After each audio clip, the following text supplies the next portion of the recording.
கிறிஸ்துவுக்குள் அன்பான தேவனுடைய பிள்ளைகளே, இயேசுவின் நாமத்தில் உங்களை அன்புடன் வாழ்த்தி வரவேற்கிறேன்.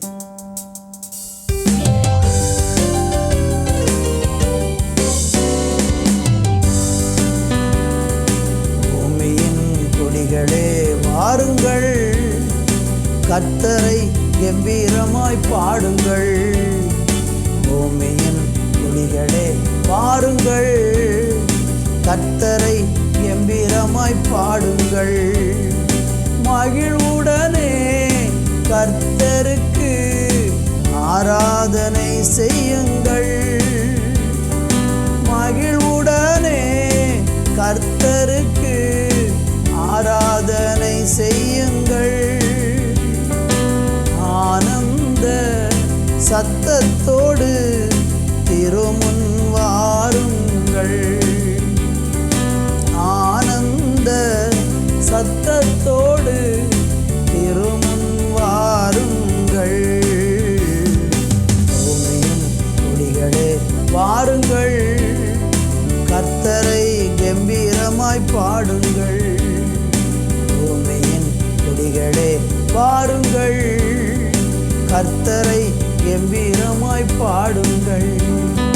பூமியின் குடிகளே வாருங்கள், கர்த்தரை கம்பீரமாய் பாடுங்கள். நன்றி ஏசப்பா, நீ நல்லவர் ஏசப்பா. உம்முடைய நல்ல அன்புக்காக நாங்கள் நன்றி சொல்லுகிறோம். மகிழ்வுடனே கர்த்தருக்கு ஆராதனை செய்து ஆனந்த சத்தத்தோடு அப்படியே சந்நிதியின் முன் வாருங்கள்னு சொன்னீங்களே, உங்கள் சமூகத்துக்கு வர எங்களுக்கு உதவி செய்யுங்க. இயேசுவின் நாமத்தில் ஜெபிக்கிறோம் எங்கள் நல்ல பிதாவே, ஆமேன் ஆமேன். அருமையான தேவனுடைய பிள்ளைகளே, இந்த நாள் நம்ம தியானிப்பதற்கு சங்கீதம் 24:1 இப்படி சொல்லுகிறது: பூமியும் அதன் நிறைவும் உலகமும் அதன் குடிகளும் கர்த்தருடையது. வேதத்தில் நம்ம படித்து பார்த்திங்கன்னா, இந்த நாம் வாழக்கூடிய இந்த பூமி உலகம் இதில் உள்ள யாவையும் கர்த்தருடையது என்று வேதம் சொல்லுகிறது. உபாகமம் 10:14 இதே வசனம் இருக்கிறது: இதோ வானங்களும் வானாதி வானங்களும் பூமியும் அதிலுள்ள யாவும் உன் தேவனாகிய கர்த்தருடையவைகள். இந்த உலகம் அவருடைய சொந்தம். இந்த உலகத்தில் நம்மளை ஆண்டவர் வாழ்கிறதுக்கு கொஞ்ச காலம் அனுமதிச்சிருக்கிறார். இந்த பூமி அவருடையது, வானம் அவருடையது, இது எல்லாம் கர்த்தருடையது என்று வேதம் சொல்லுகிறது. அப்போ நம்முடைய பங்கு என்ன? நம்ம ஏன் இந்த உலகத்தில் இருக்கிறோம் அப்படின்னா, இந்த பூமியை மனுஷனுக்கு வாசம் பண்ணுவதற்கு ஆண்டவர் கொடுத்திருக்கிறார். பூமியில் வாழும்போது நாம் ஒவ்வொருவரும் இந்த உலகத்தை படைத்த அந்த தேவனாகிய கர்த்தருடைய வார்த்தைக்கு கீழ்ப்படிந்து அவருடைய வழிகளில் நம்ம நடக்கணும் என்று ஆண்டவர் சொல்லுகிறார். சங்கீதம் 50:12 படிச்சிங்கன்னா, நான் பசியாயிருந்தால் உனக்கு சொல்லேன், பூமியும் அது நிறைவும் என்னுடையவைகளே. இந்த பாருங்கள், இவ்வளோ பெரிய ஒரு அண்ட சராசரங்களை உண்டாக்கின தெய்வம் நம்ம பார்த்தா வியப்பாக இருக்கிறது. உலகம் எவ்வளவு விசாலமாக இருக்கிறது, அந்த உலகம் எவ்வளோ விந்தையாக இருக்கிறது. உலகத்தின் படைப்புகளெல்லாம் பார்த்திங்கன்னா பிரமிப்பு உண்டாக்குகிறது. சில படைப்புகளெல்லாம் பார்த்தா ரசித்து கொண்டே இருக்கலாம் போல் இருக்கிறது. பல ஆயிரம் ஆண்டுகளானதுக்கப்புறமும் இன்றைக்கும் இந்த தேவனால் படைக்கப்பட்ட இந்த உலகம் ஒரு சட்ட திட்டத்துக்கு கீழ்ப்படிஞ்சு அப்படியே சரியாக இயங்கி கொண்டிருக்குது. பாருங்கள், கொஞ்சம் வேகம் கூடலை, கொஞ்சம் வேகம் குறையலை, எதுலேயுமே மாற்றம் இல்லை. எல்லாவற்றையும் படைக்கப்பட்ட நாளிலிருந்து இன்றைக்கு வரைக்கும் அது சரியாக இயங்கி கொண்டிருக்கிறது. என்னை கேட்கிற அருமையானவர்களே, இந்த பூமியை ஆண்டவர் யாருக்காக படைத்தார்? இந்த உலகத்தை தேவன் யாருக்காக படைத்தார்? அவருக்காகவா? அவருடையதுன்னு சொல்லப்பட்டிருக்கிறது. ஆனால் ஏன் படைத்தார் தெரியுமா? உங்களையும் என்னையும் இந்த உலகத்தில் வாழ வைப்பதற்காக இந்த உலகத்தை அவர் படைச்சிருக்கிறார்.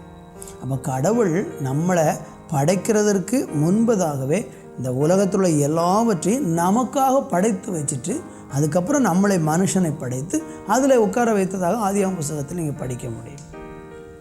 அப்போ கடவுள் ஒரு மனுஷனுக்கு தேவையான எல்லாவற்றையும் முன்கூட்டியே திட்டம் பண்ணுகிறார். நீங்கள் இந்த பூமியில் பிறக்கிறதுக்கு முன்பதாகவே கடவுள் உங்களுக்காக எல்லாத்தையும் ஆயத்தம் பண்ணி வச்சுருக்கிறார். நீங்கள் எந்த ஊரில் பிறக்கணும், நீங்கள் எந்த பாஷை பேசணும், நீங்கள் எப்படிப்பட்ட நிலையில் இருக்கணும், உங்கள் சரீரத்தின் தோற்றம் எப்படி இருக்கணும், உங்கள் சரீரத்தினுடைய அவயவங்களெல்லாம் எப்படி எப்படி இருக்கணும்னு சொல்லி கடவுள் உங்களை குறித்து முன்கூட்டி ஒரு திட்டத்தை உண்டாக்கி அதுக்கு பிறகு உங்களை என்னையும் படைச்சிருக்கிறார். இப்போ நம்மளை படைத்த தெய்வத்துக்கு முன்பாக நம்ம எவ்வளவு தூரம் பயபக்தியாக இருக்கணும் தெரியுமா? ஆனால் நிறைய மனிதர்கள் இந்த படைத்த தெய்வத்தை மறுதலிக்கிறாங்க. ஒரு கூட்டம் மக்கள் இருக்கிறாங்க, அவங்க வித்தியாசமான ஒரு மக்கள். யார் தெரியுமா? கடவுளே இல்லை, அவர் ஒன்றும் படைக்கலை அப்படின்னு சொல்லி மூடர்களாக ஒரு கூட்டம் மக்கள் உலகத்தில் வாழ்ந்துட்டு இருக்கிறாங்க. கடவுள் இல்லை என்று சொல்லிக்கொண்டு தோத்துறோம். ஆனால் இந்த உலகம் படைச்சிருக்கிற படைப்பு சிருஷ்டிகளை பார்த்தாலே தெரியும், இதுக்கு பின்னால் ஒரு கிரியேட்டர் இருக்கிறார், ஒரு படைப்பாளி இருக்கிறார். ஒரு வீட்டை கட்டினா அதுக்கு பின்னால் ஒரு என்ஜினியர் இருக்கிறார். ஒரு வாகனத்தை தயாரித்து அதுக்கு பின்னால் ஒரு என்ஜினியர் கூட்டம் இருக்கிறாங்க. ஒரு சாலையை அமைத்தா அதுக்கு பின்னால் ஒரு கூட்டம், எல்லாத்துக்கும் பின்னால் உருவாக்குவதில் ஒரு மனுஷன் இருக்கிறான். அப்படின்னா அந்த உலகத்தை உண்டாக்குனதில் மனுஷன் இல்லை, தேவன் இருக்கிறார். இதை நம்பி பாருங்கள். அந்த தெய்வம் உங்களுக்கு தேவையான எல்லாவற்றையும் முன்கூட்டி ஆயத்தப்படுத்தி வச்சுருக்கிறார். 5 நாள் எல்லாவற்றையும் உண்டாக்கிட்டு 6ஆவது நாள் மனுஷனை உண்டாக்கினார். எதுக்கு தெரியுமா? மனுஷனுக்கு தேவையான எல்லாவற்றையும் உண்டாக்கி விட்டு கடைசியில் அவனை உண்டாக்கினார். உங்களை இந்த பூமியில் ஆண்டவர் ஆமென் பிறப்பதற்கு முன்பதாகவே, தாயின் கருவில் உருவாவதற்கு முன்பதாகவே உங்களுக்குரிய எல்லாவற்றையும் அவர் ஆயத்தம் பண்ணி வச்சிருக்கிறார். கலங்காதீங்க, சோர்ந்து போகாதீங்க, நம்பிக்கையோடு இருங்க. கர்த்தர் உங்களை ஆசீர்வதிப்பார். ஜெபிப்போம். நல்ல பிதாவே, இந்த வேலைக்காக நன்றி. எங்களுக்காக யாவையும் செய்து ஆயத்தம் பண்ணி வச்சிருக்கிற எங்கள் தேவாதி தேவனுக்கு நாங்கள் நன்றி சொல்லுகிறோம். கருத்தில் ஒப்பு கொடுக்கிறோம். தொடர்ந்து கொடைகிறோம். ஒவ்வொருவரையும் ஆசீர்வதியும். உம்மை நம்புகிற இருதயத்தை தாரும். எங்களுக்காக எல்லாம் செய்து முடிக்கிற தேவனுக்கு நன்றி. இயேசுவின் நாமத்தில் பிதாவே, ஆமென், ஆமென்.